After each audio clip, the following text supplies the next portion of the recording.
So welcome back to the Hot Diggity Dog Read to Your Dog at Home series. I think Dory's going to stay. What do you think, Dory? Are you ready to listen to another chapter? Chapter 17 of The Adventures of Humboldt. Hop on board, kids. Chapter 17. Two fellows, one tall and spindly, the other short and squat, both with squinty eyes and thick glasses, appeared on Mrs. Gimmage's doorstep. The tall one was dressed in dark tweeds, the other in bright mustard yellow.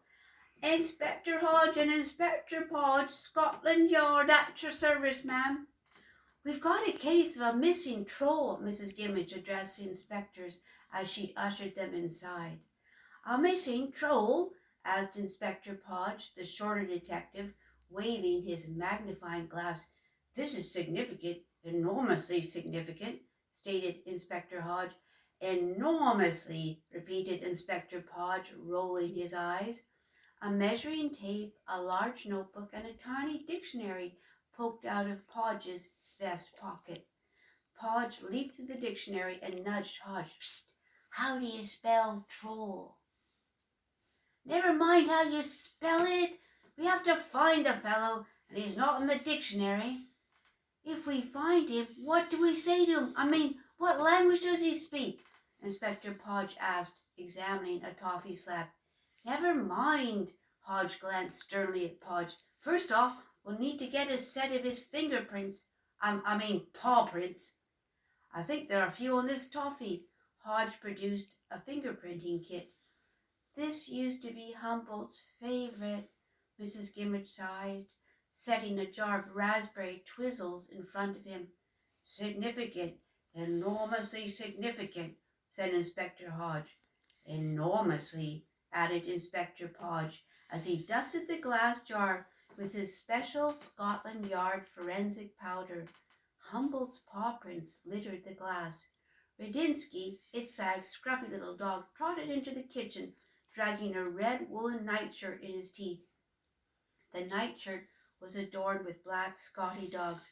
"Good lad," Mrs. Gimmage said. "Humboldt's nightshirt. He wore it to bed every night, poor little chappie. Come on, Radinsky, give it to me." Mrs. Gimmage pulled at the garment. "The inspectors need it to find Humboldt." Inspector Podge buried his nose in the red wool. "Crikey, rather powerfully pungent." "Well, that's troll smell," Mrs. Gimmage said, taking back the nightshirt. "And it's a lovely smell, once you get used to it." "Fine," Hodge said. "It will be Exhibit A for the Sniff and Rescue Department." "Come outside," Itzhak said. "I must show you some unusual footprints by the front door." Pointing to the uneven footprints, Itzhak told Podge that he suspected the Baba Yaga. "Baba Yaga? Who's that?" "One whose name I dare not say," Itzhak breathed. "Bless my cotton socks!" The inspectors looked at each other and rolled their eyes. "This is significant, enormously significant," they exclaimed together. End of chapter 17.